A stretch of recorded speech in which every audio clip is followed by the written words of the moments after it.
Hello and welcome back to Maeve Reads Books.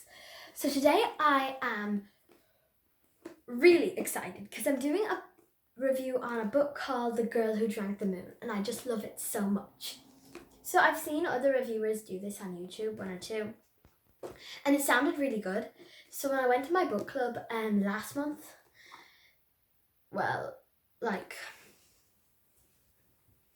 it was there. So there's three options. There is a Jacqueline Wilson book, The Benedict Society, which I'm reading right now, and there's this book, The Girl Who Drank the Moon. So the book, you're allowed to pick as all three or just one if you wanted to. I picked all three because that's what I do. And this was definitely one of my favourites. I'd read the Jacqueline Wilson book, I think was Project Fairy before, and I left it in school during the Easter holidays. It's the second last day of the Easter holidays right now. So I'm very excited to get that book back because it's been there for 2 weeks with me halfway through it.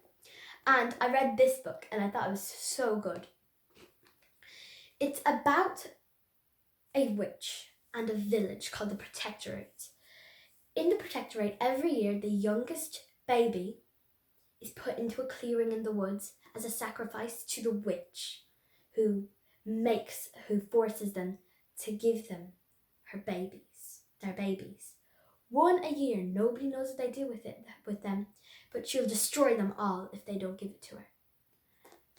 But the witch, Zan, thinks the babies are just left there by their mother because the mother doesn't want them, and she rescues them and brings them to the free cities on the other side of the forest. And when she runs out of baby food on the journey, because it's a very long journey, she pulls some starlight down and feeds them. And it has enough magic in it to kind of feed the babies and keep them alive.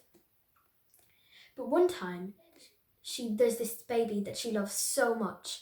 So I want to say accidentally, but it wasn't really an accident, it was accidentally feeds it moonlight. And moonlight is magic. And it made the girl, the little baby, full to the brim with magic, and it didn't come out, but you could feel it every time you touched her skin. You could feel all the magic inside her, and Zan knew she was way too powerful for her to bring them to the free cities because they were just normal people. They couldn't raise a magic child, so Zan kept the child for her own and named her Luna. Zan lived with a swamp monster called Glerk and a baby dragon called Fyrian. Also, Glerk, I don't think a lot of people realise this when they read the book, but Glerk is the beast of the bog. It only fully tells you when you read the very last chapter. And I kind of knew for a long bit when Glerk just went, the bog, the bog, the bog. Glerk is the beast of the bog. I don't want to spoil too much, but Also, Fyrian is such a nice character. I mean, he's not like a normal dragon. He's all scared. He's like the lion from Dorothy and the Wizard of Oz, which I'm reading right now on my podcast. I think Luna is such a great character. I just think her personality is so funny, how you can kind of see her growing up. In lots of books, the main character for a middle grade book is around the age you're expecting or a little bit older. A lot of the books I read Harry Potter when I was around 8. I probably shouldn't have because it was quite scary and but I did. And the characters, I find it kind of disappointing when the characters are 7 or 8 year olds, and I just think they're kind of boring. But if the characters is my age, or maybe a year younger than me, 10, so I'm 11, so characters around 10, 11, 12 are great characters, but I also read a lot of books where the character is a year or so older than me, and maybe more. In Keeper of the Lost Cities, Sophie is about 15 in the last book, and by the end of the series, she'll probably be about 16 in elf years, and maybe 17 in human years, or I know that's not how the years work in Keeper of the Lost Cities. I'm sorry. And I know I just spoke super fast. But you'll just have to suck it up if that annoyed you. You could put it on the slow to make the voice slower. Anyways, I think the Mad Woman was the Mad Woman. I don't. She had a name, but I forget it. It was a long, complicated name. I think Antane was a great character as well.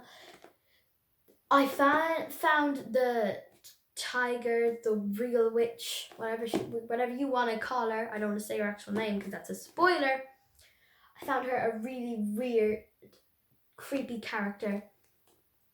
I thought Luna, when she was like 5 or 6, she was adorable because I like how she was kind of growing up throughout the story. Like maybe she was a baby for a small period. She was 5, and then she was 11 and 12 for the last one.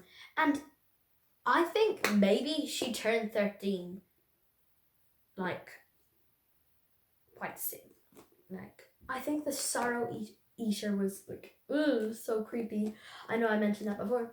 And I also think the Star Children and the whole idea of this book was different to what it usually is. It isn't, oh, she lives in a normal world, but she's not normal, and she goes to this other world where she's, like, super powerful. It's actually, she lives in this world that magic is a thing that's actually there. Like, magic is a lot of things. And I love, like, all the characters were such great characters. Like, usually you get a book where there's 1 or 2 characters which you find maybe... Have you ever read a book where the main character is kind of like emotionless and boring, and you can't even really see their face because it doesn't describe them very well to the middle of the book, and you just imagine them completely different, and then you're trying to imagine them as they are supposed to be in the book, but it didn't actually describe them. It just says, oh, she was pretty. And then you imagine some random girl, but then they say, instead of blonde hair, she has black hair. And you realise, oh, I imagined her wrong. And then the face suddenly goes all blurry because you've imagined her already, and you already had the character doing so many things. So you have to kind of, if that doesn't happen with you, it happens with me and a lot of the people I talk to about books, like my brother. But maybe it doesn't happen with you. Maybe you're just suddenly just, oh yeah, she's black hair and a small nose instead of blonde hair and a large nose. Okay, I'll just fix her completely. But that doesn't work for me, and I hate it when you have to describe what the character looks like and what age they are, because maybe you can just say, oh, they were around 10, or it was her 10th birthday. You don't have to say she was 12 years old. You could say it was her 12th birthday. But if you say you have a character and it's their birthday and you don't say what birthday it is, you don't know what the heck they'll look like at all. And there's also, like, you say the character is, the boy looked like she was around Harry Potter's age, and just saying the character in this book was Harry Potter. And you think, but what age is Harry Potter? I know it says what age Harry Potter was, but what age is he? I don't know. I think the quotes, the way the book is written, it's so poetic and beautiful. Like, have you ever read The Girl of Ink and Stars? Yeah. You know the way that's kind of written, and it's kind of confusing and fuzzy, but that's another book where they don't describe the person at all, and like it says it's somebody's birthday, but you don't say what age they are. There's also in not the girl who drank the moon, The Girl of Ink and Stars, there was an unnecessary death at the end that didn't need to happen, and it made me cry like a lot because I like that character that died. I think this is an amazing book. I know I've warbled on about like things that annoy me about books, pet peeves and stuff, but it's just one of those books that's written so perfectly. It describes what all the characters look like. It's not written so poetic and poemy that you get sick of it, but it's not like so there that it's annoying. I know sometimes books like that are good, but sometimes you feel like, oh, they could have described that better. They didn't have to use that word. They could have said she had black hair. Oh, her hair was like a crow, and it was like, I know I've just talked randomly. And also the cover illustration. Covers put you off books. If the cover is a bad cover, it will put you off the book and you won't want to read it. There's this book which I've checked out from the library. 3 times. I have it right now, this is the 3rd time. And I don't want to read it because the cover is so bad. It's called like In the Wildwood. I'm going to read it, but it will be hard because the cover is so bad. I'm sorry, maybe the illustrator is like not made for that kind of drawing, or maybe they're made for making a big picture instead of just like a cover, or maybe they just like doing little doodles. But if the cover is weird or strange or not nice looking, or it uses disgusting colours, I'm not going to read it. I'm a cover snob. I'm sorry. A lot of book reviewers are. But this cover, I love how it's like the moon. And it kind of looks like she's drinking the moon a bit. That's a picture of Fyrian there. It doesn't have Glerk, but you can see like kind of this place is like a city, and this is maybe the lava from the volcano.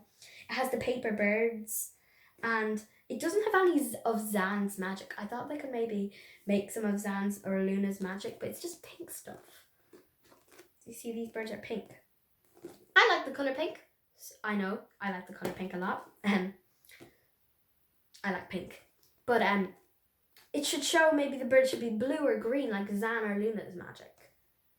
And also it's pronounced Zan. It is spelled Xan, but it's pronounced Zan. I didn't have to look that up. I read this other book where the person's name began with an X and it was supposed to begin with a Z. And but it said in the book it was his name was Xavier or something, but it's pronounced Xavier. It wasn't that name, but and then I just kind of realized that all the people I pronounced in like Xan was wrong. So yeah, I know I'm not really given a good review of this book because it's so hard not to spoil something. There's some books where the whole thing comes in at the end and you can kind of tell basically everything that happens. And then there's some books that like you're discovering a new secret every 5 seconds. And this is what this book was like. And that's the kind of book I like. And I definitely think that this was a great story. You should definitely give it a try because it's kind of funny as well. The characters are amazing. It's definitely very like coming of age and stuff, and it's all sad. In the end, it's very sad. It wasn't an unnecessary character death, but it was a character death that I think was pretty necessary in the story.